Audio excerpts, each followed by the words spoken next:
El apóstol Pablo utiliza la armadura romana para mostrar cómo nosotros podemos vestirnos de aquellas armas espirituales. En primer lugar, tenemos que saber que podemos estar firmes, porque no estamos solos. Si nosotros dependemos de nuestras fuerzas, nunca vamos a estar firmes, jamás. Pero nosotros nunca estamos solos, porque nuestro Señor Jesucristo prometió que va a estar con nosotros hasta el fin del mundo. Una vez que nosotros somos salvos, una vez que recibimos a Cristo como Señor y Salvador, nosotros nunca más estamos solos. Él siempre va con nosotros. Él nos está cuidando, Él nos está guiando, Él nos está instruyendo, Él nos está consolando, pero a la vez también nos está disciplinando. Él está encargado de hacer una obra en nosotros porque Él prometió hacer. Y Él va a estar siempre a nuestro lado. Lo mejor de todo, que no depende de nuestras fuerzas, no depende de nuestra fidelidad, sino depende de sus misericordias y de su fidelidad. Y depende netamente de Él, que es inmutable. Él no cambia. Él cuando dice, cumple. No es como nosotros. Nosotros solemos decir y no cumplimos, pero Dios no es así. Nuestro Dios es un Dios fiel. Cuando Él dice, lo hace. Y no muda su forma de pensar. Él no cambia su forma de pensar. Dios nos ha bendecido y nos fortalece y está conformándonos a la imagen de Cristo. Efesios 1:3 dice, bendito sea el Dios y Padre de nuestro Señor Jesucristo, que nos bendijo con toda bendición espiritual en los lugares celestiales con Cristo. No vamos detrás de las bendiciones. Ya tenemos todas las bendiciones en Cristo. Pero si nosotros andamos desordenadamente y no conforme a la palabra de Dios, no podemos gozar de aquellas bendiciones que ya tenemos en Cristo. Dios le había entregado a los israelitas la tierra prometida, pero ellos tenían que entrar a conquistar. Ya era suya. Dios le aseguraba la victoria. ¿Qué tenían que hacer ellos? Pasar a poseer esa tierra que ya les pertenecía, porque Dios le dio por herencia. Lo único que tenían que hacer es esforzarse, ser valiente y cuidar de poner en obra lo que decía la palabra de Dios. Con el creyente es así mismo. Nosotros tenemos áreas en nuestras vidas en donde tenemos que ejercer conquista. Es la parte que no corresponde a nosotros. Cuando dice, quítense de vosotros enojo, ira, gritería, etcétera, y todas las cosas que ustedes ya conocen. Entonces, pero ya gozamos de las bendiciones en Cristo. Tenemos todas las de ganar. Tenemos una victoria asegurada porque Cristo ya venció. Y nosotros también somos más que vencedores por causa de aquel que nos amó, por causa de aquel que murió y resucitó por nosotros. Romanos 8:29 dice así, porque a los que antes conoció, también los predestinó para que fuesen hechos conformes a la imagen de su Hijo, para que Él sea el primogénito entre muchos hermanos. Nos preordenó para llegar a ser igual a sus hijos. Eso se va a consumar cuando sean redimidos nuestros cuerpos, cuando estemos libres de este cuerpo de pecado. Ahí seremos como Cristo, tendremos un cuerpo glorificado, será como el de Él, nunca más inclinación pecaminosa. ¿Y por qué? ¿Cuándo va a pasar eso? Cuando le veamos. Versículo 6, ustedes se acuerdan que nosotros vamos a ver el rostro de nuestro Señor. Algún día, nos estamos preparando para aquel día. Va a ser glorioso el día que nosotros podamos estar en la presencia de Dios. Filipenses capítulo 1, versículo 6 dice, estando persuadido de esto. Pablo estaba persuadido de todas estas cosas y él escribe para nuestra enseñanza, que el que comenzó en nosotros la buena obra, la obra que Dios empezó en cada uno de nosotros es buena, es perfecta y es agradable, aunque a nuestra carne muchas veces no le gusta. Pero la obra que Dios empezó en nuestras vidas es buena. Y Él la va a perfeccionar, esa obra que empezó en nosotros va a perfeccionar hasta el día de Jesucristo. Esto es nuevamente cuando seamos redimidos y cuando se complete nuestra redención. Tengan en cuenta esto que estamos diciendo porque le va a llegar mucho cuando lleguemos a una parte del estudio. Los problemas que nos ofrece la vida son los medios que Dios utiliza para lograr ese cometido. El profeta Jonás, a mí me encanta el ejemplo del profeta Jonás, porque es tan ilustrativo. Dios tenía que llamar la atención del profeta. Dios le quería enseñar al profeta una gran lección. Le pidió que haga su voluntad, que vaya y testifique a Nínive. Y Jonás no quiso hacer. Pero Dios, en su misericordia, tenía preparados ciertos factores para llamar la atención del profeta y para que pueda comprender lo que Dios quería hacer. Y al final, Jonás estuvo dentro de la voluntad de Dios. No le gustó. Pedía la muerte. ¿verdad que sí? Quería morir él. Sin embargo, son medios, las circunstancias que pasan en nuestras vidas, por más que lleguen a ser por causa de nuestros pecados, van a ser utilizados para nuestro bien. Nos va a dar gusto, pero igual Dios va a hacer que eso redunde para el beneficio nuestro, para que crezcamos, para moldearnos a la imagen de su Hijo. En las circunstancias más difíciles y en las fáciles también, siempre hay alguien a nuestro lado que nos va a ayudar a superar. Siempre. El Consolador, el Paracletos, a quien Cristo envió para que esté a nuestro lado, que significa justamente eso. Él está en vez de Cristo aquí para acompañarnos. Cristo siempre está en espíritu con nosotros. El Consolador, el que nos guía a toda la verdad. Así como dice Juan 16:13. Pero cuando venga el Espíritu de verdad, Él os guiará a toda la verdad. ¿Y cómo te guía el Espíritu Santo a toda la verdad? Por medio de su palabra. Te hace discernir la voluntad de Dios. Y cuando pecamos, Él nos convence que estamos mal. Y solucionamos el problema cuanto más rápido, depende cómo estemos nosotros. Igual nos equivocamos y por más espirituales que estemos, metemos la pata sin querer. Pero si uno está sensible al Espíritu Santo, enseguida soluciona el tema. Algunos piensan que al aceptar a Cristo se verán privados del gozo y la emoción de la vida. Esta es una de las mentiras más utilizadas del diablo.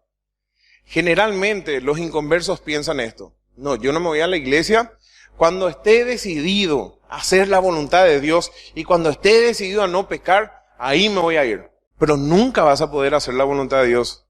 Vos por vos mismo no vas a poder hacer la voluntad de Dios. Vos necesitas justamente a alguien que te rescate, alguien que sea más fuerte que tu voluntad, alguien que te doblegue. Necesitas de Cristo. Nunca vas a hacer la voluntad de Dios solo. Fíjense que es una herramienta muy utilizada por el enemigo. Una persona sin Cristo busca felicidad. Y en el mejor de los casos, todo lo que haya es una alegría superficial.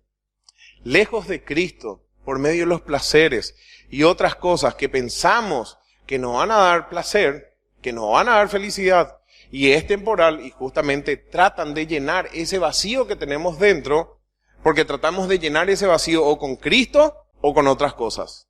El que no le tiene a Cristo trata de llenar ese vacío con estas cosas, y puse algunas de ellas.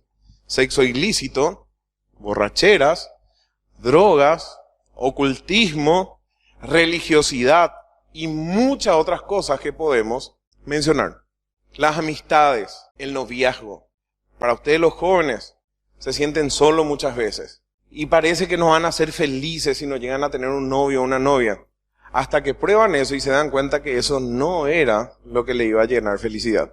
Se casan y piensan que su esposa o su esposo va a llenar ese vacío que tenían, y no es así. Pero todas estas cosas suelen llenar nuestras mentes pensando que nos van a dar cierto tipo de felicidad. Satanás va a atacar o nos va a atacar a nosotros justamente por medio de nuestros sentidos.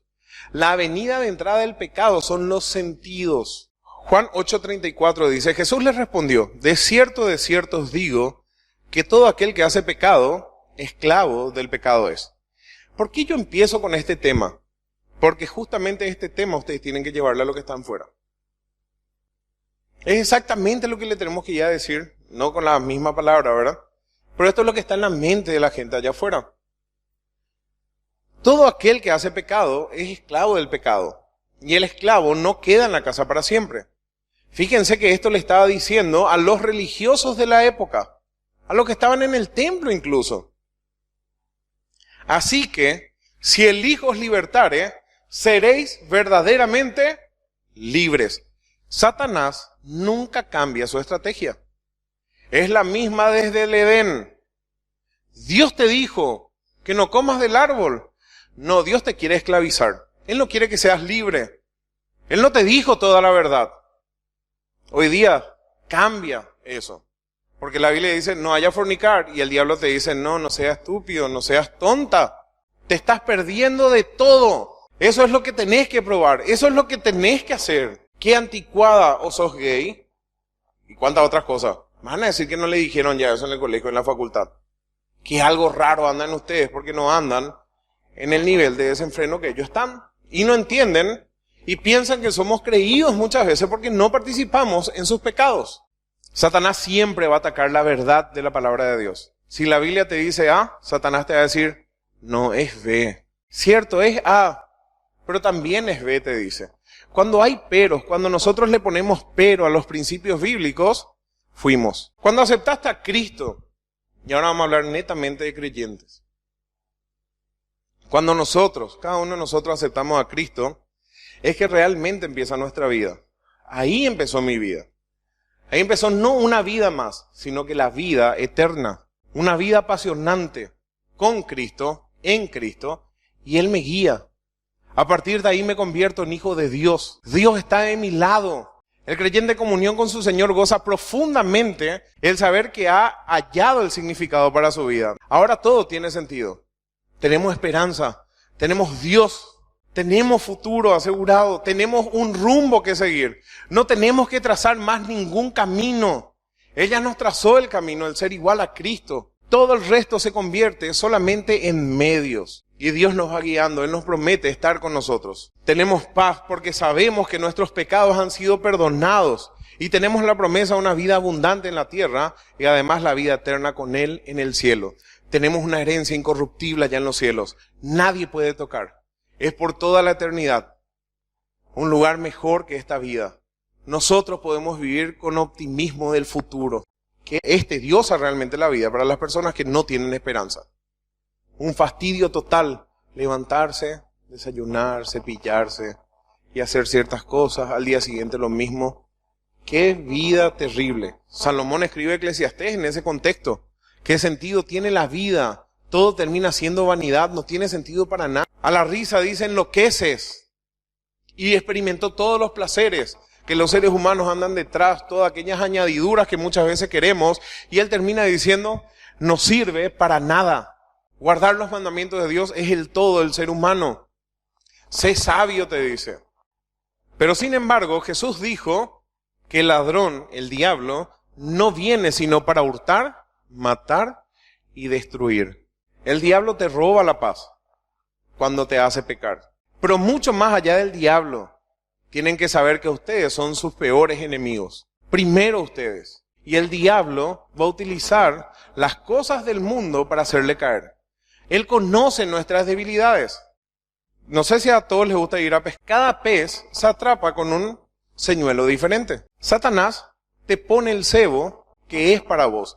Tu concupiscencia, tu deseo interno de pecar, te va a seducir y te va a llevar hacia eso. Ustedes tienen que saber eso antes de tomar la armadura. Tienen que saber que sus deseos internos de pecar son sus peores enemigos. ¿Saben cuál es la receta bíblica de eso? En primer lugar, otro país. Huir antes de estar cerca. No es que le voy a tener al pecado enfrente y ahí voy a tratar de huir. Tenés que huir antes. Decidí en tu corazón antes. Decía este pastor que falleció, Adrian Rogers, que él cuando viajaba a otro país y se iba sin su esposa, él no tenía que luchar por el camino ni cuando estaba solo en el hotel. Porque él tomaba una decisión antes de salir de su casa, de honrarle a Dios, de servirle a Dios y no ir a los lugares que no tienen que ir. Ni siquiera prendía la tele, dice, para no dejarse tentar de ninguna cosa. ¿Se entiende? Entonces, en el momento de la tentación, si surge la tentación, él ya está listo y ya sabe cuál es la respuesta. Hay veces que nosotros nos despertamos y nos vamos. No tomamos ninguna determinación, no pensamos en Dios. Desayunamos y si no, y nos vamos y hacemos las cosas. Y de repente chocamos con la tentación. Y cuando chocamos ya fue tarde, porque chocamos ya. La Biblia dice, revístanse con toda la armadura de Dios para que puedan hacer frente a los engaños del diablo. Dice que el diablo está al acecho. Acecho con S, no con C. El acecho con S te da una acción de que está escondido esperando para hacerte daño. ¿Cuándo él te puede hacer daño? Cuando vos te salís de los parámetros de la palabra de Dios. Él está como león rugiente buscando a quien devorar. Te salís del camino trazado por Dios y te quedás presa de él. ¿Y qué va a utilizar? Tus deseos mundanos, no importa que sea permitido o no. Todo lo que no le traiga gloria a Dios, ustedes tienen que saber que es pecado, por más que sea lícito. Como discípulos de Cristo tenemos un enemigo, tenemos que saber que tenemos un enemigo, porque eso es otro gran error, ignorar las artimañas del enemigo. Como también lo tuvo Cristo, este enemigo se llama diablo o Satanás. La Biblia lo declara como padre de mentira, homicida, destructor, serpiente antigua, dragón y muchos otros nombres que dan a conocer sus cualidades y propósitos. Pero sin embargo nosotros tenemos la protección de Dios.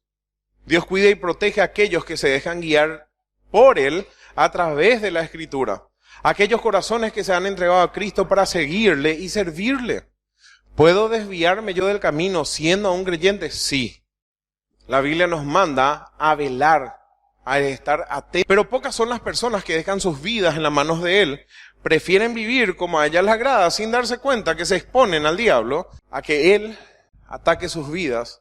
Y yo les puedo decir, si yo estoy en medio de una guerra y yo tengo la posibilidad de destruirle a mi enemigo, no le voy a jugar a lastimarle, porque yo sé que él me va a matar. Satanás no nos va a perdonar, que primero te puede llegar a utilizar a vos para destruirle a varias otras personas.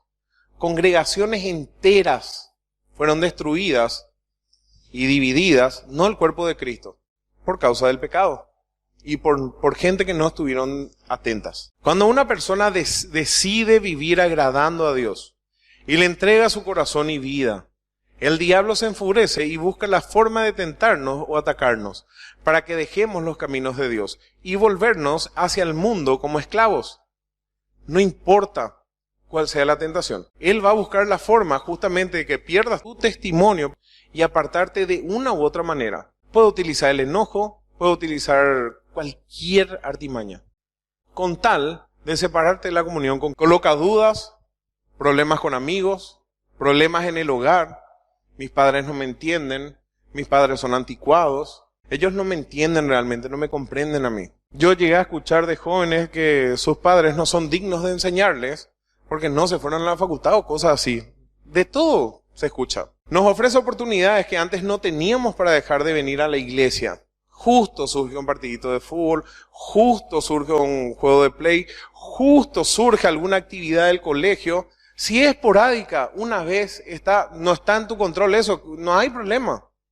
Pero si eso se vuelve una rutina, ahí ya es diferente.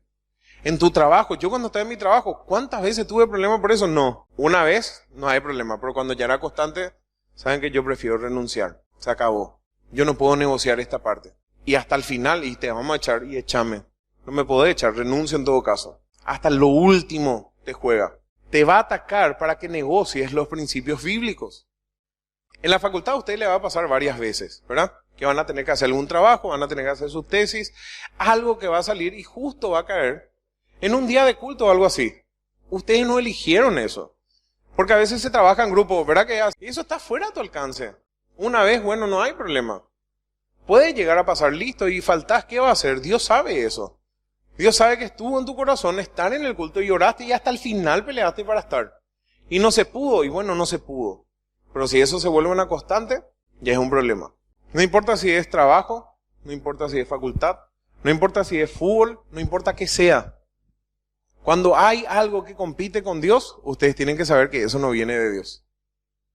No proviene de Dios. Nos entretiene diciéndonos que esto no es para nosotros. Esto es para los bobos. Es el pensamiento que hay.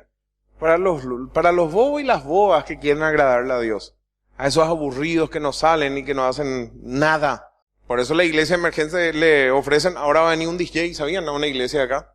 Un DJ de música electrónica va a venir al CFA. Es totalmente igual que el mundo. Pero ojo, el enemigo no te puede tocar. Porque nosotros somos propiedad de Cristo.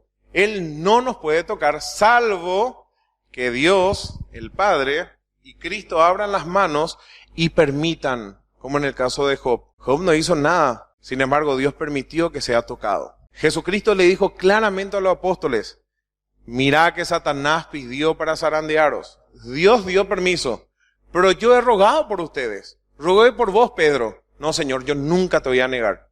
Pedro, me vas a negar, pero cuando vuelvas, confirmarle a tus hermanos. Quizás muchos de ustedes, no sé si ahora, estuvieron en pecado alguna vez y Dios otra vez le volvió a su comunión.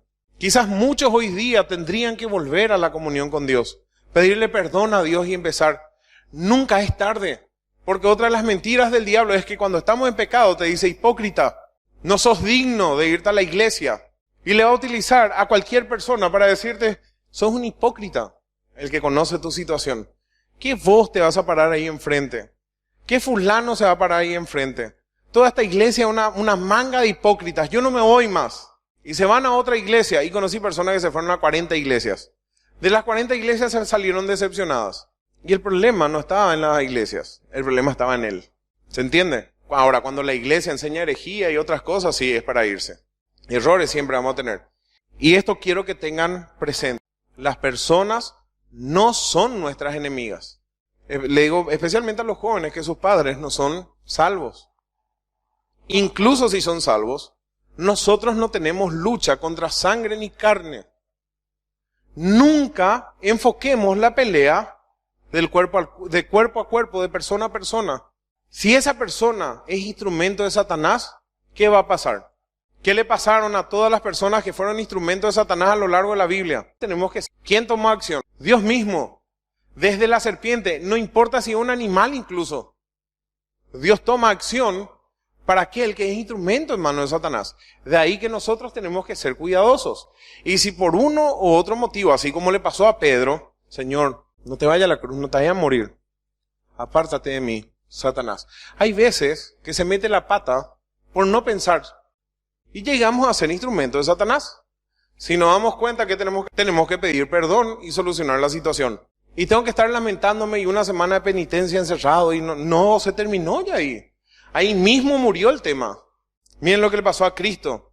Y Jesús dijo a los principales sacerdotes, a los jefes de la guardia del templo y a los ancianos, que habían venido contra él. Como contra un ladrón habéis salido con espadas y palos. Imagínense a Cristo, el Verbo encarnado. Salieron con espadas y palos. Habiendo estado con vosotros cada día en el templo, no extendisteis las manos contra mí. Mas esta es vuestra hora y la potestad de las tinieblas. Si a Cristo le pasó eso, ¿por qué a nosotros no nos va a pasar? ¿Quiénes fueron instrumentos del diablo en esta ocasión? Los jefes de la guardia del templo y los ancianos que vinieron contra el ungido de Dios. Cristo es el único ungido de Dios, ¿sí? A pesar que técnicamente hablando todos nosotros tenemos la unción de Dios. Pero el ungido de Dios es el Mesías, ningún otro. Él es el ungido. Y vinieron contra él. ¿Y Dios permitió o no permitió? Sí permitió. Estaba establecido. Dios lo determinó de antemano. Y Cristo nos enseña una y otra vez. Si con el árbol verde hicieron eso, también lo van a hacer con nosotros. Sí van a hacer contra nosotros. Satanás es un estratega y va a usar tus debilidades para hacerte caer. Anota cuáles son tus debilidades y determina huir de ellas. Antes de entrar al texto de la armadura de Dios, dice esto en Efesios 6:10. Por lo demás, por todo lo que venimos hablando del capítulo 1, que da muchas instrucciones, muchas enseñanzas, dice, hermanos míos, dirigido a creyentes en la fe, fortaleceos en el Señor y en el poder de su fuerza. En otras palabras, ¿cómo podemos decir? No sean sabios en su propia opinión y aprueben lo que a ustedes les parece correcto. No piensen que ustedes pueden hacer frente a la tentación ustedes solos. No piensen que en sus fuerzas van a poder vencer algo y van a salir adelante. No se dejen engañar por su carne ni por el diablo. Fortaleceos en el Señor y en su poder, en el Espíritu. En tus fuerzas fuiste. Los jóvenes necesitan mucho, los adultos mucho más. Y ahí entra, en primer lugar, fortalecernos en el poder de su fuerza. Una vida en el Espíritu. Y acá viene y te dice, vestidos de toda la armadura de Dios. No de una parte, sino de toda. Y no te dice que hagas una armadura, porque hay gente que enseñan técnicas y métodos, ¿verdad? Y no, la armadura está hecha. La armadura está determinada. Dios ya lo hizo. Nosotros tenemos que tomarla y vestirnos. Vestidos de toda la armadura de Dios para que podáis estar firmes contra las acechanzas. Él está escondido, buscando para matarte. Porque esa es la traducción correcta. Esa es la figura que te da este texto. Él está esperando para destruirte totalmente. Porque no tenemos lucha contra sangre y carne, sino contra principados, contra potestades, gobernadores de las tinieblas de este siglo, de este mundo, huestes espirituales de maldad en las regiones celestes. O sea, vos no tenés nada que hacer contra ellos. Vos sos menor en potencia, menor en sabiduría y no te vas a dar cuenta porque son más sabios que vos. Lo único que puedes hacer es aferrarte a lo que dice la palabra de Dios, ser obediente a Dios y ellos no te van a poder tocar. Por tanto, tomad toda la armadura de Dios para que podáis resistir en el día malo. ¿Cuál es el día malo? El día de la prueba. Todos los días son malos, pero el día de la prueba. Bienaventurado el varón que soporte la tentación y habiendo acabado todo, estar firmes. Este pasaje es excelente.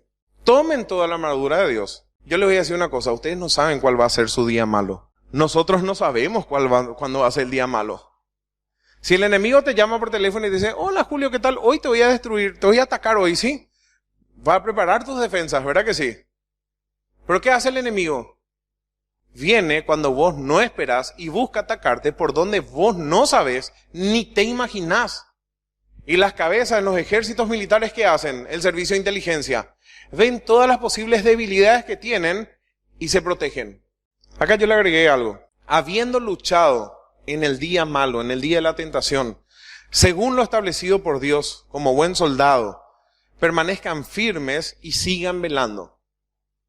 Cuando nosotros nos vamos a la lucha, esto es, todos los días, tenemos que estar listos para la batalla. Y no es al salir de nuestras casas. No es al levantarte de la cama, es en todo momento. Hay una película que muestra la preparación de soldados y que a ellos le entrenan con sus ropas de combate. Haga frío o haga calor. En lodo, en barro, no importa. Ellos permanecen con la misma ropa.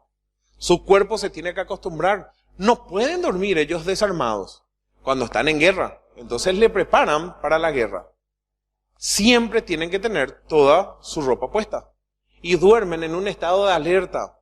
O sea, semidormidos están. Y están listos para levantarse y accionar al instante.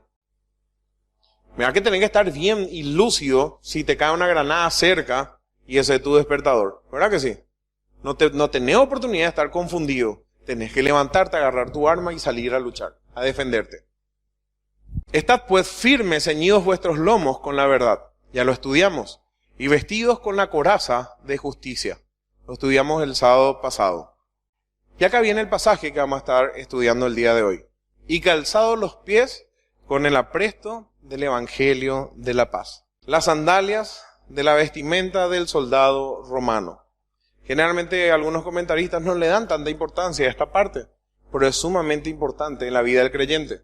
Y se van a dar cuenta de a lo que nos referimos. La versión Reina Valera 1995, la palabra de Dios, y también varias otras traducciones utilizan esta traducción que está correcta. Calzados los pies con el celo de anunciar el evangelio de la paz. ¿Se entiende, verdad?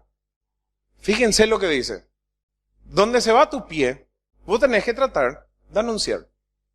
No importa dónde te mueves. No importa si sos carpintero, si sos librero, si sos vendedor de algunas cosas, no importa si vendés sal, si vendés tierra, agua, no importa eso. Donde vos estés, vos tenés que estar calzado. Un soldado no se podía quitar la sandalia, menos en ese terreno pedregoso. ¿Podés caminar entre las piedras y descalzo tranquilamente? No. Vamos a ver algunas características del calzado, de las sandalias que utilizaban los soldados romanos. Entonces, y calzados los pies con el celo por anunciar el evangelio de la paz. Parte vital de la armadura. El cristiano marcha como un soldado entrenado, perseverando en el campo enemigo, con todas las luchas y con todos los embates, porque todas las armas del soldado le permitían avanzar. No solamente le permitían resistir, sino que le permitían avanzar. Casi todas las armas estaban preparadas para la ofensiva. ¿Cuál es la misión de todo creyente? La gran comisión. Anunciar el mensaje de la salvación. Que eso incluye ¿qué cosa? Testificar y dar las enseñanzas, todas las enseñanzas de Cristo. Entonces, Lucas 1:79 dice así. Para dar luz a los que habitan ¿en dónde? En tinieblas. Y en sombra de muerte. Para encaminar nuestros pies por caminos de paz. Cristo le llama al apóstol Pablo y le dice, pero levántate y ponte sobre tus pies. Le hace estar firme, porque para esto te ha aparecido a ti, para ponerte por ministro y testigo de las cosas que has visto y de aquellas en que me apareceré a ti. Todo lo que nos enseñó el apóstol Pablo fue recibido por revelación. ¿Se acuerdan que quedó ciego? Y Cristo le levanta y le dice, ponete firme, porque te llamé con un propósito. Te llamé para que anuncies las cosas que yo te voy a mostrar. Librándote de tu pueblo y de los gentiles, a quienes ahora te envío. Dios nos levantó también a nosotros y nos da un llamado específico y nos dice también a nosotros lo mismo. Yo le puse para que den testimonio, para anunciar las virtudes de aquel que nos llamó de las tinieblas a la luz. Para que hagamos lo mismo, para eso nos puso. Levántate y ponte sobre tus pies. Y pónganse ahí, vamos a quitarle al apóstol Pablo y vamos a ponernos ahí. Levántate, ponete sobre tus pies, porque para esto te salvé. Para que seas testigo mío. Yo te voy a librar de todos los que se levanten contra ti. Porque va a haber enemigos y va a haber oposición. ¿Verdad que podemos aplicar así a nuestras vidas? Totalmente. Yo te envío a los gentiles para que abras sus ojos, para que se conviertan de las tinieblas a la luz y de la potestad de Satanás a Dios, para que reciban por la fe que es en mí perdón de pecados y herencia entre los santificados. Y esto es lo que Dios quiere de vos y lo que quiere Dios de mí. Él nos levantó para que abramos los ojos de aquellas personas. Si bien somos menos instrumentos y es la obra del Espíritu Santo, somos nosotros los que llevamos el mensaje de salvación. Necesitamos estar ceñidos de la armadura. Por lo cual, y Pablo estaba testificando y le estaba contando para qué le llamó Dios. Por lo cual, oh rey Agripa, no fui rebelde a la visión celestial. ¿Y nosotros qué podemos decir? Por lo cual, yo no quiero ser rebelde al llamado que tengo de mi Señor. ¿Qué tengo que hacer para no ser rebelde a Dios? Calzarme los pies con el apresto del Evangelio de la paz.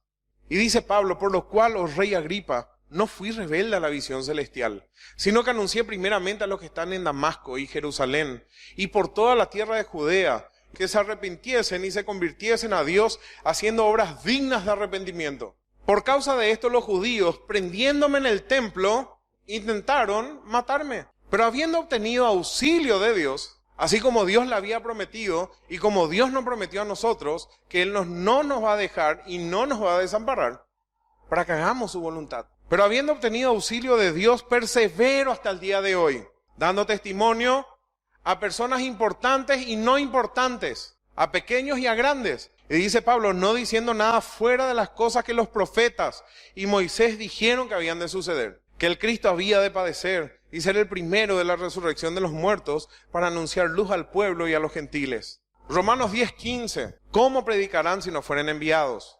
Como está escrito, cuán hermosos son los pies de los que anuncian la paz, los que anuncian las buenas nuevas. Mateo 28:18. Y Jesús se acercó y les habló diciendo, toda potestad me es dada en el cielo y en la tierra. Por tanto, id, vayan, hagan discípulos a todas las naciones, bautizándolos en el nombre del Padre, del Hijo y del Espíritu Santo, enseñándoles que guarden todas las cosas que os he mandado, y aquí yo estoy con vosotros todos los días hasta el fin del mundo. Y esta gran comisión, acá no tenemos la doctrina de la iglesia lo tenemos en las epístolas, porque no todos los apóstoles fueron por todo el mundo. El Evangelio de la paz. La sandalia de la vestimenta del soldado tenían clavos que se adherían al suelo para evitar un resbalón y una caída. El anunciar el Evangelio de la paz nos mantiene firmes, nos mantiene arraigados en Cristo. ¿Cómo vamos a testificar si nuestro testimonio es un desastre? ¿Verdad? En algunos casos eran útiles armas contra el enemigo. Tenían clavos, servía para patear. Esos clavos le hincaban. Dice que hasta 300 millas iban esos soldados hasta que se gastaban sus clavos. El mensaje del Evangelio trae paz para todos aquellos que la aceptan y debe ser llevada a todo lugar donde pisan los pies del cristiano. ¿Verdad que no es difícil entender esto? Pero la traducción de la Reina Valera 1995 es más: pronto, dispuesto, preparados y listo con el celo de predicar las buenas nuevas. Pero también el Evangelio es el arma que destroza toda artimaña del diablo. 2 Corintios 10:3-5 dice así: pues aunque andamos en la carne, no militamos según la carne, Porque las armas de nuestra milicia no son carnales, sino poderosas en Dios para la destrucción de fortalezas. La gente piensa que se vaya al cielo por cualquier camino, piensa que sus buenas obras le pueden salvar, y nosotros vamos a luchar, ¿cómo? Con el conocimiento de la palabra de Dios. No, la Biblia no dice eso. Fíjense que la Biblia no se cambió. Todos usan Biblia. Eso no es casualidad. Dios hizo que sea así. Es una ventaja gigante. Pero tenemos que conocer la Biblia. Tienen que saber que son pecadores y que Dios está irado contra él y se vaya al infierno. Y que no tiene ninguna alternativa sino arrepentirse de sus pecados y recibirle a Cristo porque el Rey mandó. Y si es rebelde al llamado del Rey va a ser condenado. Porque si no cree en Cristo ya fue condenado. No es que va a recibir la condenación, ya ha sido condenado. Derribando argumentos y toda altivez que se levanta contra el conocimiento de Dios. Y llevando cautivo todo pensamiento a la obediencia de Cristo. La armadura de Dios, el apresto del Evangelio. Y como parte final, y lo único que puedo agregar es a testificar.